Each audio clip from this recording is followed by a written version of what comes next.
هل انا لما سبت البوتاجاز وصل للمنظر اللي انتوا شايفينه قدامكم ده؟ هل البوتاجاز زعل، اتكلم، اشتكى؟ لا خالص. طب انا ليه سبته عشان انا الفترة اللي فاتت كنت يعني حرفيا نفسيا كده ايه، مش افضل حاجة، كنت مضغوطة. فلقيت نفسي ماليش مزاج ان انا اعمله. كنت بعمل الحاجات الضرورية والاساسية في يومي وبس، وماليش مزاج اعمل حاجة تانية ومش قادرة. ولو كنت عملته فانا كنت هبقى بعمله وانا متغصبة وانا مش قادرة وانا بضغط على نفسي. طب ليه اعمل في نفسي كده؟ عشان خاطر البوتاجاز ما يزعلش مثلا؟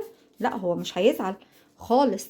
هل بقى لما انا هاجي دلوقتي انضفه، هل مش هينضف ويرجع كما كان؟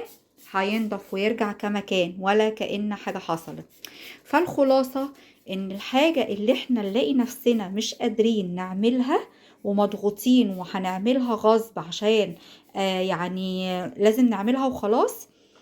والحاجة دي لو سبناها مش هنضر بيها اي حد تاني خالص، ولا هيحصل من وراها اي اضرار. فعادي جدا ان احنا نسيبها، ما نضغطش على نفسنا. نضغط على نفسنا ليه؟ عشان حتة حديدة مش هتنطق ولا هتتكلم خالص. عادي. دلوقتي خلاص لقيت نفسي ان انا قادرة، او نفسيا الى حد ما احسن شوية، وقادرة ان انا اعمله، فقمت عشان اعمله. بس كده.